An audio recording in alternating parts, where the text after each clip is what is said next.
Welcome to Going Dutch, the dating and relationship advice, food vlog, movie trivia, and all things comedy show in Southern California and beyond. Hey guys, welcome to the show. Best show on the internet, Going Dutch. I'm Kane Holloway. I defy you to find a better show on the internet. I don't think you can. What are you going to go to all your streaming services? There's too much to choose from. All right, just you got it. You're landed on it. All right, we're a dating, food, movie podcast. We're everything. We're anything we want it to be. Going Dutch is literally anything you want it to be. All right, we got a great show for you tonight. You guys, tonight. I'm recording tonight whenever you guys are listening to this. I'm a little rusty at solo podcasting. I haven't done a solo episode of really anything since, like, I want to say maybe 2015. Oh my God. When I moved to LA and then got my jaw broken. Story for another time. Also, if you're an old fan of mine or somebody who knows me and decided to start listening, you know the story. It's a long one. I'll cover it another time. It's baseball related, and I'm kind of in a bad mood because the Mariners just lost to the Blue Jays in the postseason. Their 7-game series. Killed it in Toronto. Two games in, winning. Then they come to Seattle and lose to the Blue Jays. I just got done watching it. They just lost. It's driving me crazy. It's the thing about being a Mariners fan, you guys, that people from Seattle will know this and know exactly what I'm going to say. At least I think you will be. It breeds humility. To be a diehard Mariners fan, it breeds the absolute humility in your soul. It creates a character that lets you know that, hey man, you don't got it like you think you got. In '95, we were on a run to go into the World Series, and we couldn't be more cocky. I drink your milkshake. That's the energy we brought. And then we lost. Joey Cora cried. My dad cried. I cried. And then we didn't see another playoff until 2001. This is how old I am. 2001 rolls around, and now we're like, all right, we're breaking records. We got the best team in baseball. Even people all over the country are saying, we're the best team in baseball. We got everybody. We got everybody that you would ever want to have on a team. Going to the playoffs, I remember watching it in middle school, just biting my nails, and we lose once again, now 24 years later. Right? Yeah, if I'm doing the math right. Several decades later, and here we are. We're so close to the World Series. We've never been this close to the World Series. And you don't, I mean, I don't know about you, but I don't talk shit. All right, there's a couple Seattle sports bars. I'm going to bring it up later in the show. And I go there, and, you know, the Seattle fans that I've been around, we don't talk shit. Like, I watched a game I watched them play against the Tigers. There was one Tiger fan. Nobody turned and fucking balked at them or talked shit because we haven't been there yet. You don't talk shit when you haven't even been to the World Series. An insane thing to do. You see it happen, but that's the thing is there's just no guarantee. Being a Mariners fan teaches you the most crucial thing about life is that there's just no guarantee. There's no safety net. And you just hope and pray. You pucker up your butthole and you hope and you pray. We're going to get right to our first segment. I'm really I posted out to Going Dutch Comedy on Instagram, and you guys a couple of things. I asked for some dating questions, and I asked for a little game I like to play when we do our live shows. It's called Would You Still Date Them If? Got a couple in there. First dating question, our only dating question that we got in, and I just love this one so far. This is comes from Happy Valley Comedy, a buddy of mine out in Utah. We're going to be doing Going Dutch live show in Utah. And he sent one in. He said, when is it okay to start doing freaky stuff when you've also dated their friends? And I just got to say, man, they already know the freaky if you dated their friend and you're trying to, and you guys are banging, and you're trying to ease them into your freaky shit, guess what, brother? They already know about your freaky shit.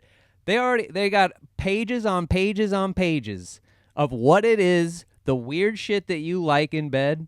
They already got it locked in. So you might as well just say it. You might as well just say, look, I know Lisa told you I'm into feet. I know that Lisa told you what I like to do to feet. And it's not what you think. It's not whatever it is you think I'm talking about feet-wise. It's not that. And so I just can we just do the feet thing?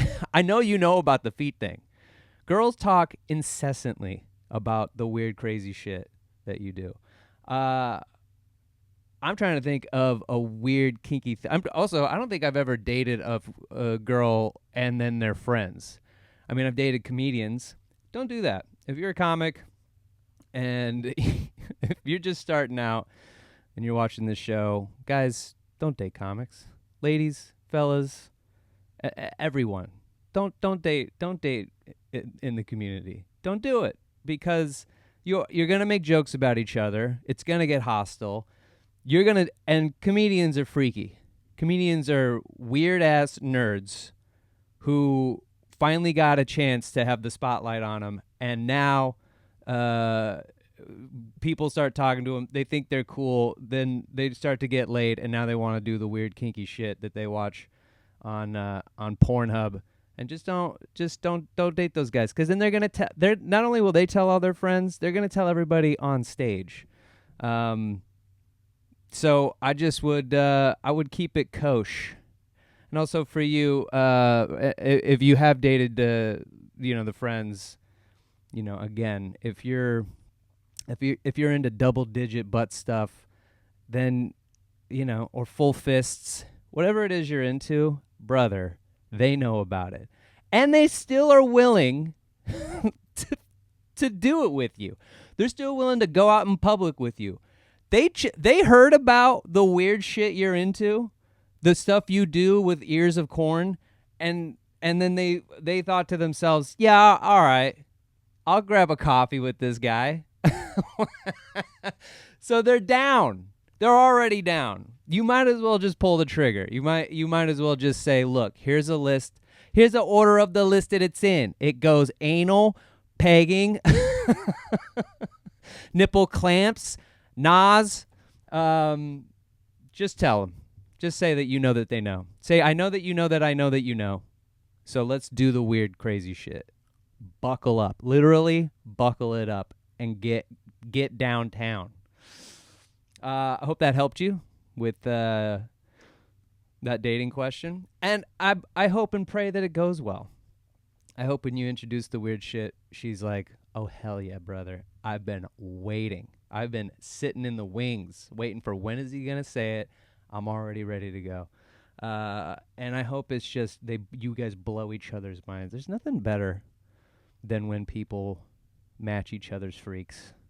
I also like when you don't really the sex is so good, you don't need to do the weird kinky shit, But I do like when I like Velma. I like cosplay. I like it. And I like when you dress up as Harley Quinn or Velma. It really does it for me. It breaks my brain in half. I love it to death. That's my weird kinky thing. Let's go. All right, moving on to would you still date them if? This one's sent in from my sister. Would you still date them if they stayed in their daytime clothes all night and didn't change into comfy clothes or PJs when you got home? Yeah. I mean, if you guys got to that point, let's say, how many dates is that? I want to say that's like a few weeks in. Like a month, right? You guys have hung out, you went on a date, went on a couple dates, one of you went to the other one's house, came in, you were already dressed up. That's the only clothes they had. But now you're starting to hang out more. You're hanging out at each other's places, and you got to come dressed to the nines every time. At a certain point, you're going to want to show the, unfancy side, the uncured side. You want to show them, hey man, this is what I look like with my hair up, makeup off. This is what I look like when I'm not sucking it in. I'm going to loosen up this belt. My dong's going to hang out. This is who I am. And if you can't do that, if you can't come home from a long day, your girl or your guy invites you over, and then they even offer, I'll anytime I go, I have extra sweats. So if you come over to my place, hey, you want some sweats? You're going to be here. We're going to be chilling, So wear some of my sweats. Almost always they say yes. If they don't say yes, if they're like, nah, I'm cool, and they're just like chilling in their tight ass jeans, as the button just digs in like the that line you get when you just been wearing your pants all day and it's just like they were so tight, just like you finally snap them off and you just have that line indent all the way around your waist. If they're just chilling in that, oh come on, why are you so uncomfortable? Why be uncomfy? Same thing with a guy, especially if it's weirder for a guy. If a guy, it's odd. Most guys want to be kicking it in gym shorts. Most guys want to be kicking it in gym shorts. Most girls want to be in big hoodies. If I can make a blanket statement. And so if you're coming home and they're like, nah, I'm cool. And then you're like, at least kick off your moccasins. And they're like, no, I'm fine. Just like, at least loosen up your tie. No, I told you I'm fine. You want to take off your jacket? That whole Seinfeld episode where it's like, she just kept pestering me. She's like worried about me not taking my jacket off. It's like, take your jacket off. You're making me feel weird. It's the same thing when you go to a party or you're like, you invite people over and then they just stand. There's plenty of room to sit, plenty of room, and they still stand. It's like, why are you standing? You're making me feel like if you walk behind me, you're gonna use chicken wire and choke me out. You're here to execute me. Take your shoes off and sit down because you're freaking me out. I don't like it. Same thing. We're here to chill. We're gonna be watching movies or the Ed Gein Netflix show. So just put some sweats on. Be chill. Let me see your hog. All right? Let me see the outline of your hog in your gray sweatpants. And that's what I want, because the more comfy you are, oddly enough, the higher percentage it is that you're gonna fuck. I don't know why that is, but that's just how it is. That's just how we roll as human beings. You want to be comfy, and then somehow you're turned on. You can't help it. So, yeah, no. If they don't want to put on sweats and, like, weird, crazy socks or just, like, really fuzzy, comfy socks, I'm not dating you. You're making me feel weird. All right, next one comes from North County Gamers. They're a millionaire, but they also have 2 rows of nipples like a farm animal. Would you still date them? North County Gamers, the dude I do that with, I do the No Scope comedy with. If you ever watched Connor Costello and myself play video games. It's the spooky season! Oh, my heart, my chest. Oh, my God, I got palpitations. Scared. I got so scared. This is my favorite time of year, ladies and gentlemen. A lot of people are like, Kane, what's your most basic bitch trait? It's this. Kane Halloween. I love Halloween. I love fall. I love everything about it. I love the pumpkin spice. It's officially fall today. That's great. Is it not? I don't know. Fall equinox was today. Wow. Well, when this comes out, 11:19 a.m. PST. When this comes out, we'll be deep into fall. So deep. But we'll be falls deep. He's the guy in the back doing all of the. He runs the machine back there. He's the one that picks the games, loads them up, and we just play. So, and we're just now becoming friends. That's what I like about this dude is like I'm slowly getting to learn about him, and he watches a lot of my stuff on social media, and he's a good dude, and he and so like, but he seems like a real straight-laced guy. He's got a beard, he's got family, and so then he's like, then he sends me shit like that, and I'm like, oh, you're a little freaky, you're a little freak, you're a little sexy little freak, aren't you? Would you still date them if they had 6 rows? Take the millionaire thing out of it, because I've dated millionaires with normal nipples. And it, nah, it doesn't matter. Dating a millionaire is the same as dating somebody with $5 in their pocket. Okay, it's the same. I'm all about. All right, what's your personality like? Does the money make you a dick? Does not having money make you a dick? Like there's people with money that I've dated that's super chill, real cool, and then others that ain't. They ain't chill. So I want to take the millionaire thing out of it, because other than like weirdly enough, and we all know this, anytime you have a lot of money, people with more money in the upper echelon get everything for free. It's so weird. You have all this money. You've worked really hard to make all this money, and then everyone gives you all kinds of shit for free. It's insane. I don't understand our society at all. But so millionaire doesn't factor into it at all. I have no interest in other people's money. I want nothing to do with it. There's too much pressure. Okay? There's too much pressure. And I don't have that personality that's like, yeah, I want to marry for money. All right? Because there's no old millionaire.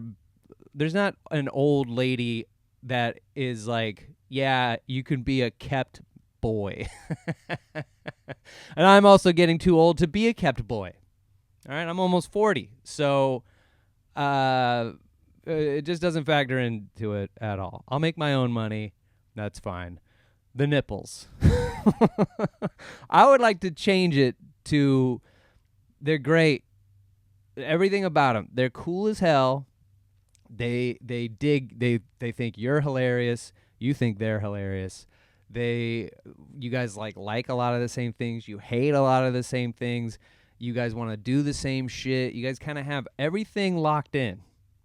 And also, she's telling you she'll do all the crazy, kinky, freaky shit she's heard her friends tell that you were doing.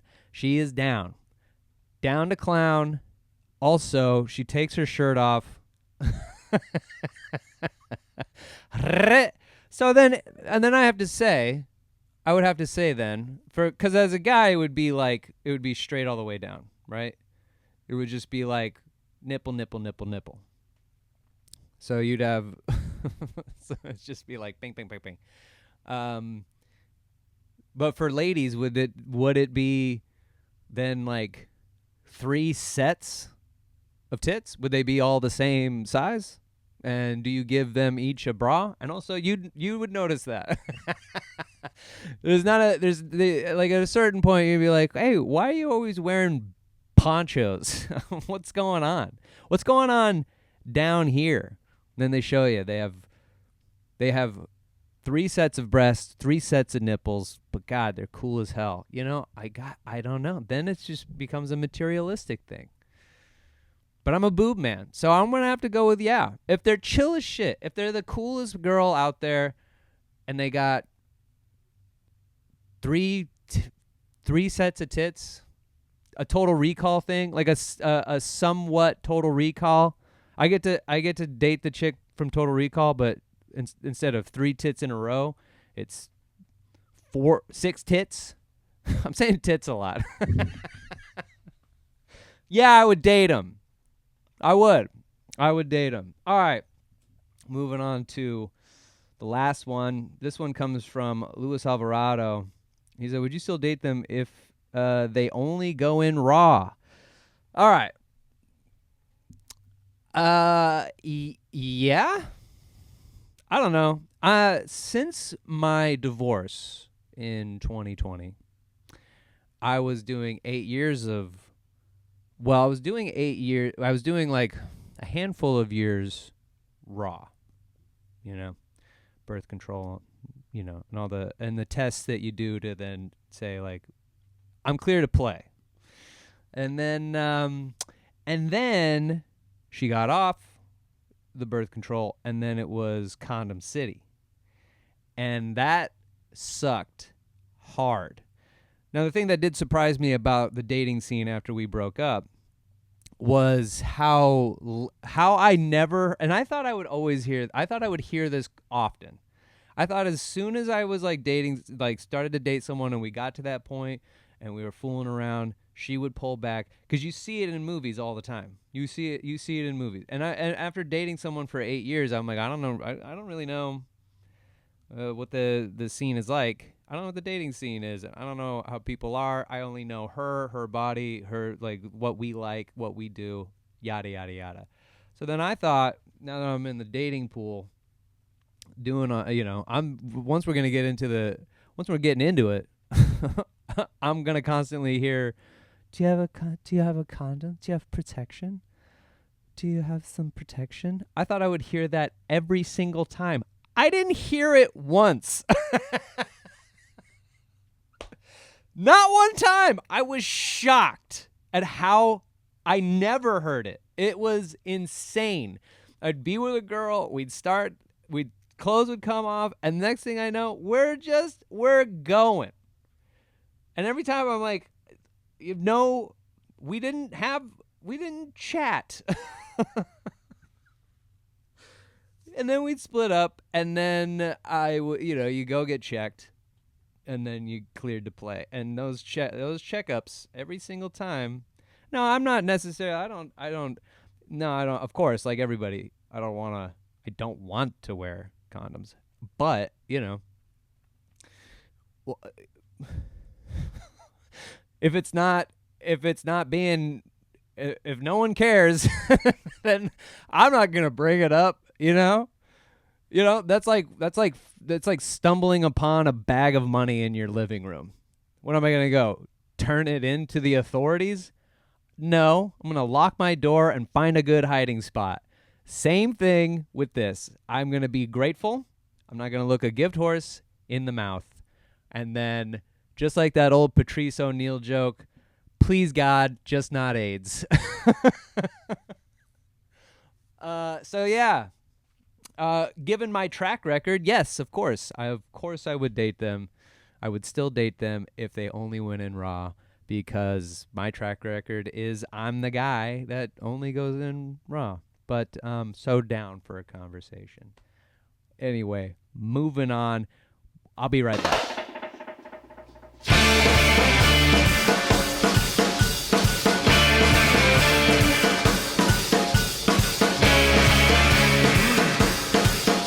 Hey, welcome back. We're here, the date segment. This is date night. Best places in San Diego to take somebody out on a date, food related, or it could just be a good old fashioned roller coaster or roller coaster. I don't know how often you take people out on a date on a roller coaster, but I live next to a roller coaster. So it's a great spot to just go hop on a roller coaster, play some mini golf, get some Dole Whip, and then go swimming in the ocean. All right, that could be a date. That's not on my list. I got some places that are great, cheap eats, some really tasty, delicious spots, and then also cool places to kick it. First date spot, if you're here in sunny San Diego, California, where I live, you plan on visiting, here's some places that I think were great. This is a place that just opened up. It's cheap and it's good. That's one of my little tiers. Cheap, good, also really good ingredients. Really fresh, really well made. This place is called Farm to Smash. Everything about this place rules. Inauspiciously, and for some reason, they decided to open up their place in Point Loma, right across the street from In-N-Out, one of arguably the most popular burger chains in all of California. It is so popular, there is lines around the block every single night. All day. all day, no matter where you go in California, there's an In-N-Out. And I'm going to say it's in the top tier of the upper echelon of fast food joints. All right? And that's the big boys. You got McDonald's, Taco Bell, I was going to say Arby's. Is Arby's it? I don't think Arby's is it. I'm going to be honest with you guys. I don't think it is. Roast beef sandwiches, yuck. All right, we're already playing pretty fast and loose with the food we eat in this country. Like, you know, I could do a total pass once over for places like McDonald's and Taco Bell especially. I mean, Taco Bell, there's a whole article. Everyone knows it. There's an article that came out that said that Taco Bell's meat, it's 40% meat. 40%. It should be 100% meat, but it's 40%. I still eat it. And you know what? It's not even good every time. That's what's shot. I keep eating it thinking it's going to be good like it was good back in the day when I was a kid and fast food was one, the only thing we could afford. And also it was good. At least I thought it was. And then there's like days where, you know, it's late night. I stay up late. I'm a night owl. Doesn't matter how old I get. I'm up late and I get hungry. I get hungry late. I eat late. I'm one of the only person in their late 30s that eats late. I once suggested to a buddy after a show who's the same age as me. I was like, yo, you want to grab some food? It was 9 o'clock. It was 9 p.m. And he goes, you're going to eat this close to 10 o'clock? I'm like, Jesus, Grandpa. Yeah, I'm fucking hungry. What the fuck? You don't want to eat right now? You're not hungry at all? And he's like, nah, it's too late. I'm like, ugh, God, no. Hang on to your youth. Look, I know that our metabolism is pretty much shot to shit, and it takes everything in us to just stay as trim as you humanly possibly can. And so a lot of people, my family included, they don't eat past 8.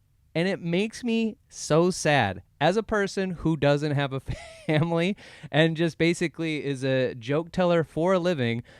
I'm a clown who creates a lot of shit late at night. I get paid to play at night, and then I go home and I'm starving. I sleep until 11. I'm still a big giant kid. So when my contemporaries are like, what? Brother, it is 8:30. I'm like, no, you're wrong. All right, go get a fucking hamburger with me right now. I don't care if it's 2 a.m. Wake the fuck up and come grub with me. Stop being a loser. All right, we're not old men yet. I know we're there. I know we're getting old, but like, pull it back. All right.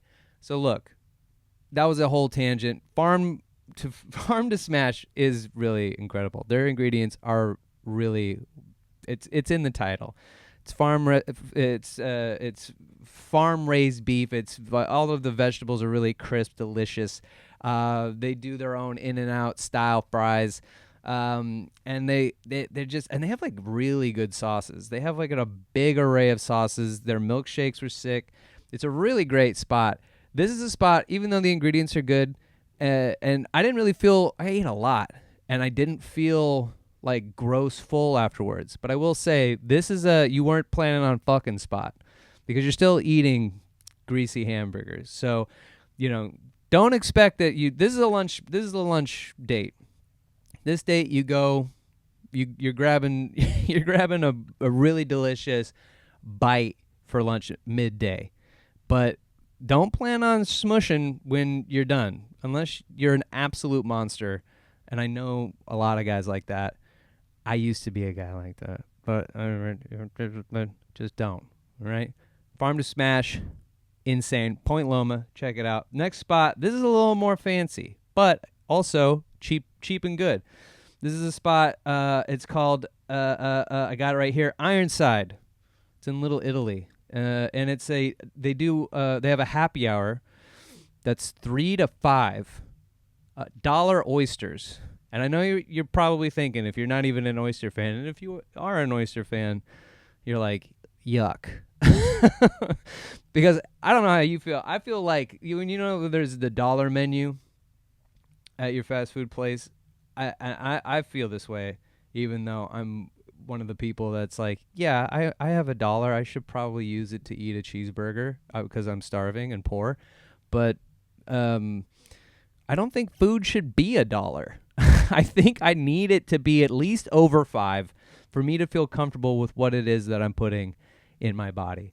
But this place, they still have really good. But it's the only thing on the happy hour menu. So if you're a really big oyster fan, which I have become, I used to hate oysters, and then I started going on oyster dates, and the next thing I know, I fucking love them. I love the Tabasco sauce, squirts a little lemon, a little pickle, au jus or whatever the shit that is. I'm not a foodie, all right? I know what I like. I like to eat. I like good food. But I don't know the names of stuff. So I hope you're not watching this going like, this guy doesn't know his shit. I'm not a chef. I don't know anything. I don't know a lot about food. I just know it tastes good. And that's what this is. This place rules. This place is also super cool. Everyone there is dressed like the bear. Like everyone in the kitchen in the show The Bear. Everyone's dressed like that. But then they're also like wearing neckerchiefs, like they're pirates. Every guy that works there has like a full pirate beard, and they're all huge. And then it's like the guys are all huge and the girls are all really small. It's crazy. And then they did this chocolate cake with firecrackers for somebody's birthday, and then it was just like they lit this big candle and went and they brought over this big giant cake, and my server comes over and I go, oh man, I really wish it was my birthday. That looks amazing.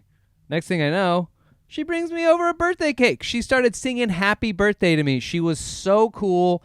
And every time I go back, I'm always like, yo, where's she at? I need my girl. She hooked it up. She rules. They have really good cocktails. And then also, I don't drink. They do mocktails. And then they also do a lot of NA beers that I really like.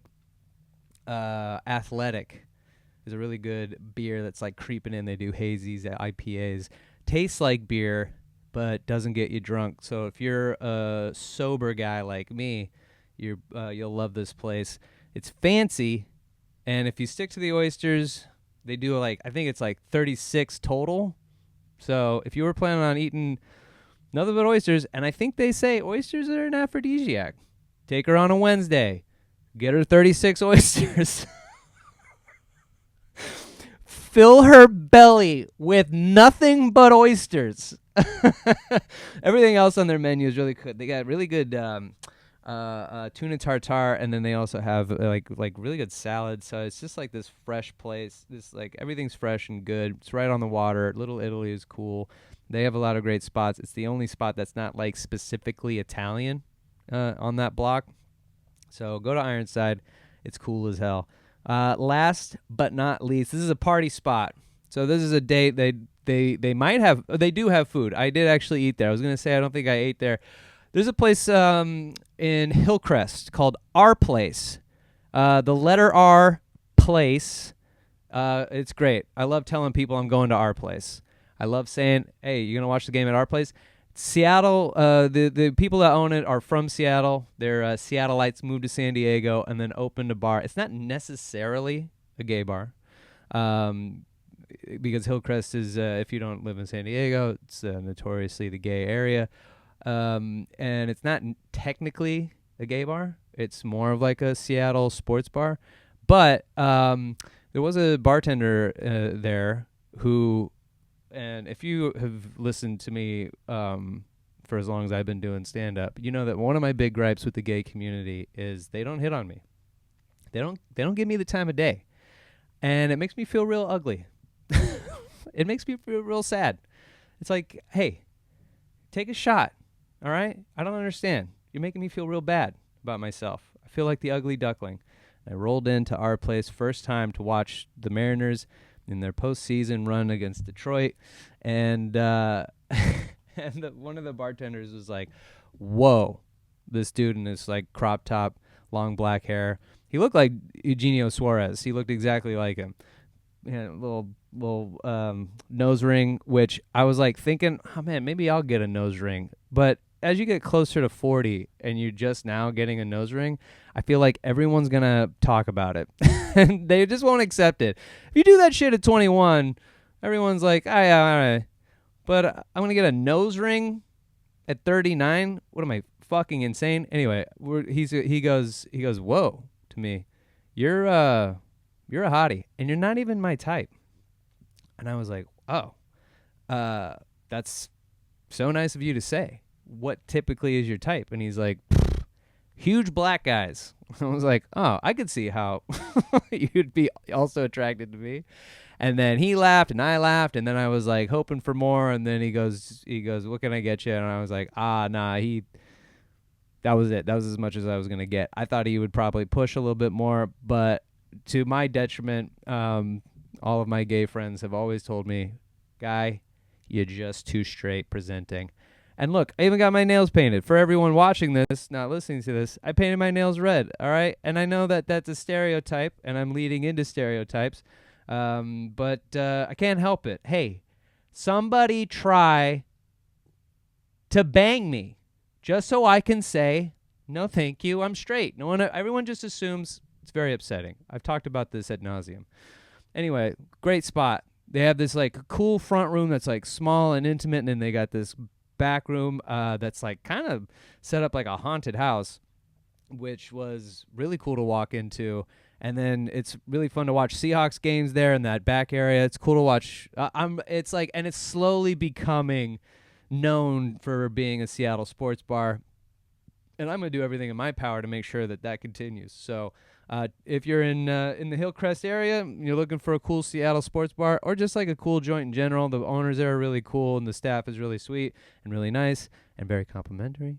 And they also have athletic there. They have, they have typical, bar cocktails. The bartenders know exactly what they're doing. And then their food's bar food, but it's like really good, really good. Well, I had a chicken quesadilla, and it was really well made. So check out our place. Those are my 3 picks this week for date nights. Hit them all up. I'll put links to all the places in the description. Check them out. All right, we'll be right back.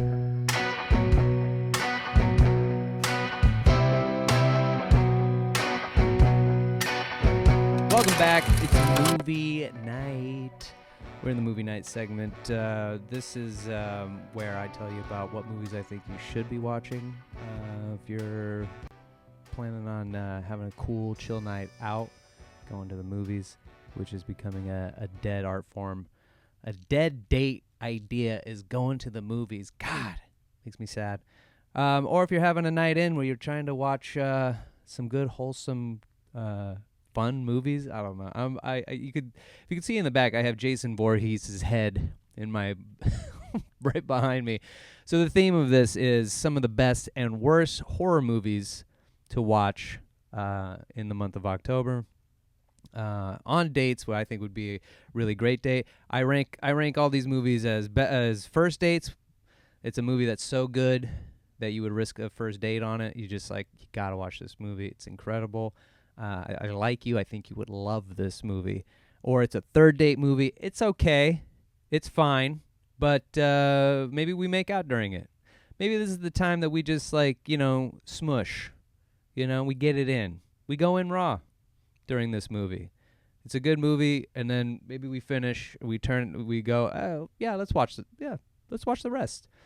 Or it's a last date movie. It's a movie that's so bad, just insufferable, that you're like, "I'm going to watch this with them because I hate them, and I hope we break up afterwards."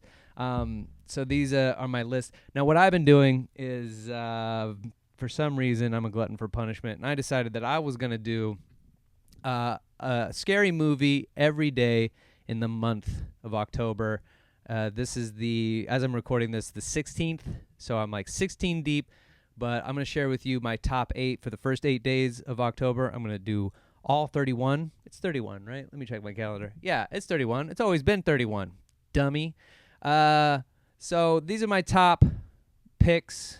Well, first of all, these are my 8. Then I have my top 3 you should watch, my bottom 3 you should probably avoid, or if you're looking to have a good laugh, check these out anyway. All right, so this is days 1 through 8. On day 1, I watched the movie Exuma, which is it's a Korean horror flick about rich people who want they're being haunted by their family, and then so then they hire these grave diggers and to exhume the body, and then they read the corpse, and then they figure out what it is, why they're being haunted, and then they are able to settle the ghost so they can stop being haunted and they can stop haunting their family. And one family has such a deep, dark little secret that it's ruined the bloodline for years, and they exhume the body, and then all hell breaks loose.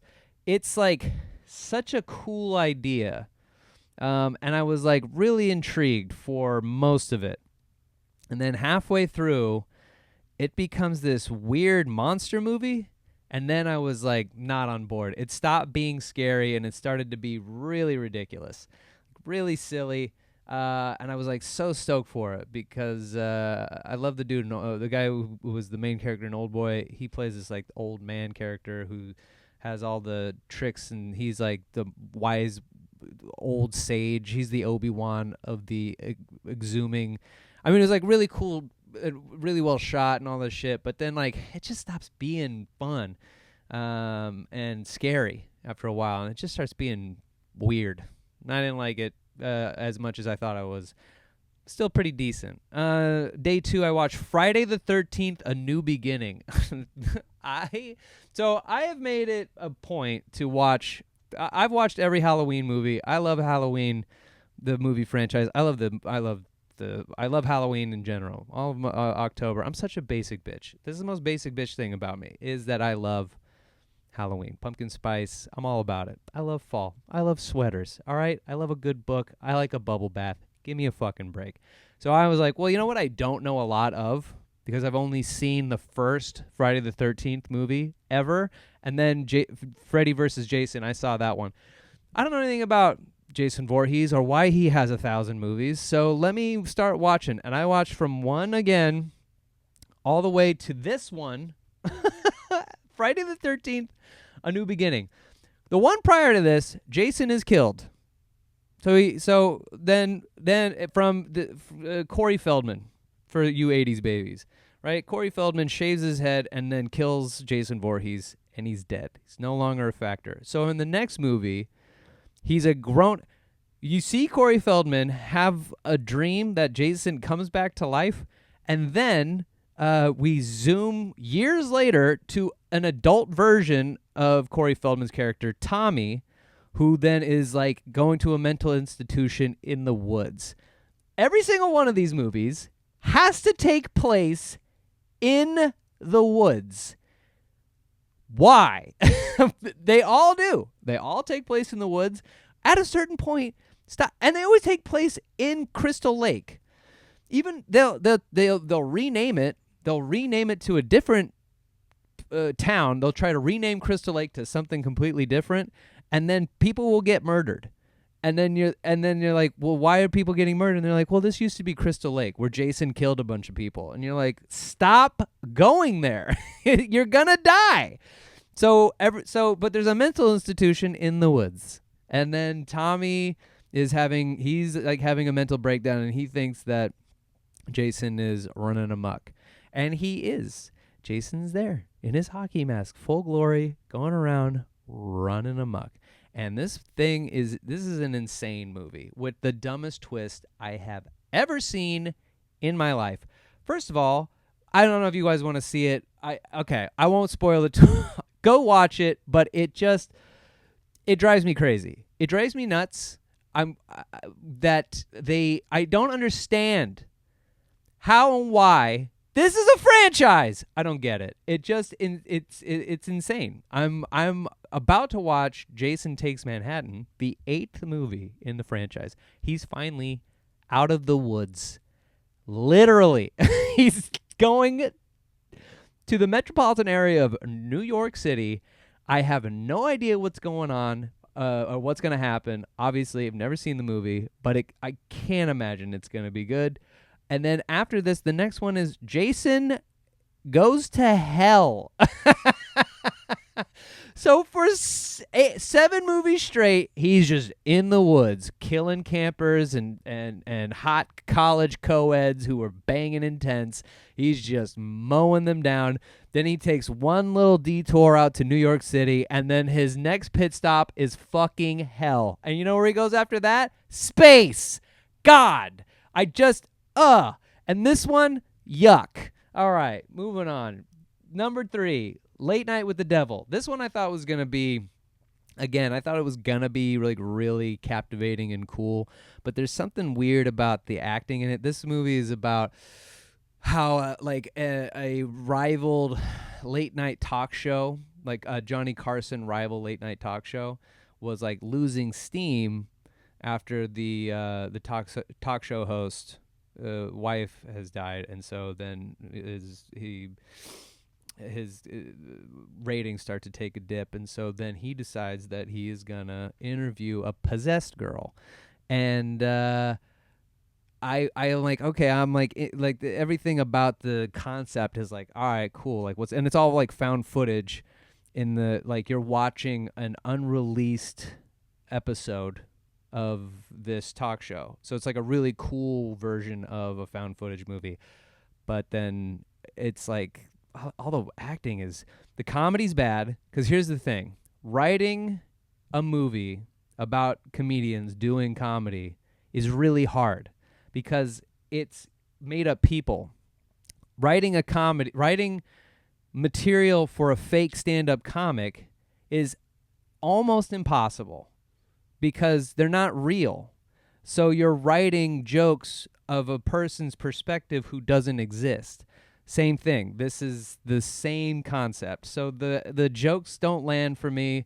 And I think it's supposed to be campy, but then when they go off, like when they go to commercial and then they cut to this black and white footage that somebody's filming them, like have the behind the scenes, even then the acting is very strange. The writing is very weird. And then like the whole possession thing is just like, it's kind of lackluster. I was pretty disappointed by it. So far, my list is movies I'm not really digging. You might like it better than me. It might be a good. You might dig it better than I did. Let me know. It's on Disney Plus. Go check it out. Also, all the Jason movies are on Paramount Plus. Eczema I had to rent on YouTube. And okay, Terrifier, which is on Peacock. I tried to watch this. That's number 4. Day 4, Terrifier. And I turned it off. It's that bad. It's very indie. Like, no money indie. But the acting is incomprehensible. And the clown, I mean, I guess I understand why it's so popular. Because of the way I can understand that his look is like, okay, that's creepy and that's like a good costume. Like the costume they made, because there's not a lot of like original slashers that are coming into popularity now. That's like kind of died off. So the fact that this is a thing, like the opening sequence is so disgusting that I'm like, okay.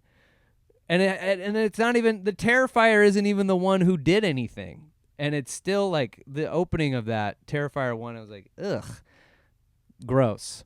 So then it keeps going, and it's this whole night out on Halloween. These girls are getting a slice of pizza, and Terrifier comes in to bother them. One of them is concerned about their safety. The other one could not care less. And he is clearly creepy as shit. And then he does some really... and I was in the middle of eating, and I'm already like halfway... I already have 1 foot out. I'm like, if this gets any grosser, I'm going to turn it off because I don't like anything that's happening right now. Nothing is enduring me to these characters. The characters you're supposed to root for are being really dumb really fast. So you don't even get a chance to like them yet. So and the acting sucks. So I'm like, I'm hanging on by a thread. And then he does something disgusting in the bathroom and they kick him out. And then they show it. And I was like 1 bite in and they show it. And I'm like, all right, fuck this. I turned it off. I gave it 1 star. I think I gave it half a star. on my letterbox, which you should follow. I'll put in the link in the description. Couldn't get through it. That's probably the worst one on my list. Night 5, I watched Vampire's Kiss. Vampire Kiss is Nick Cage at his most insane. I've never seen it. My friend Sarah Hirschberger, comedian out here in San Diego, she suggested it as one of the movies I watch for this series that I'm doing. And it's all over the place. I had no clue what I was watching, but it is the most intriguing movie on this list so far, because I think Nick Cage is about to be bitten by a vampire, or he gets bit by a vampire and then he's becoming a vampire. Turns out it's all in his head. And then just the strangest series of events happen through this movie. I don't want to say any more, because you're like, this is American Psycho. Vampire's Kiss is American Psycho before American Psycho. But you couldn't stop laughing at what Nick Cage was doing. His acting was completely random. So random. The way he was talking through the whole thing, he puts on this like semi-British accent, but it's not really British. It was fucking bizarre. One of the craziest movies I ever seen, I think, is Vampire's Kiss. And I didn't even know how to start. I think I gave it 2. I don't even remember. Okay. Number 6, Train to Busan. This is a zombie movie. It's on Netflix. You could check it out. A zombie outbreak happens all over the world, but then you follow these characters who are stuck on a bullet train to Busan, and it fucking rules. It's my top pick in this one, if you can already tell. It's like the only one that was really doing it for me. It's really action-packed. It's so good. And it has like a typical story of like a dad who is more wrapped up in his work than he is in his kid, and then a natural disaster happens, and he is now forced into a situation to be a better dad, and he learns and he grows and yada yada yada. All that is in there, so you care about the characters, you care about some of the people, and then they put in new characters that then they do a really good job of getting you to like them, and you hope that they don't get bit and or die. And it's action packed. It's everything I wanted 28 years later to be, and I put it in my top 10 zombie movies of all time. All right, moving on. Number 7, Stir of Echoes. Stir of Echoes, old Kevin Bacon movie from the 2000s.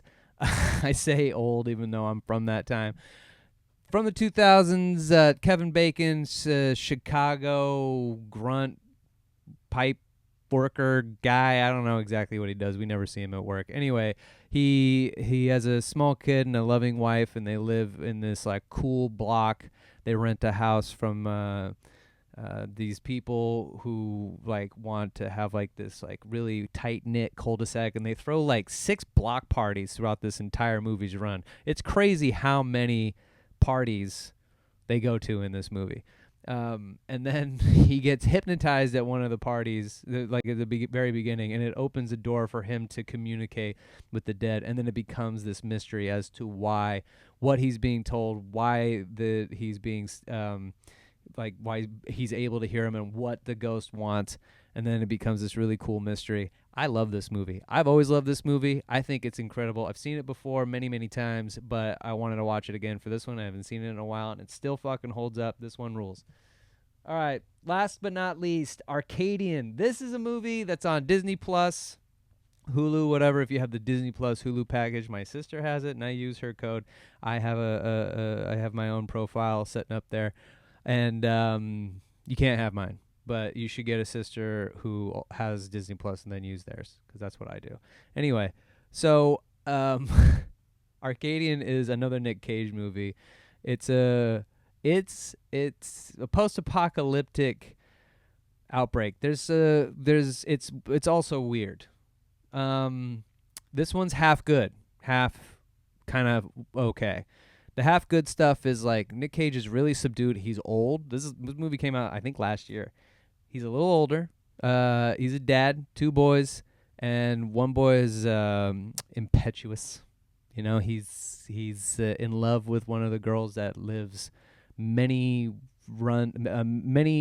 legs away from where they live.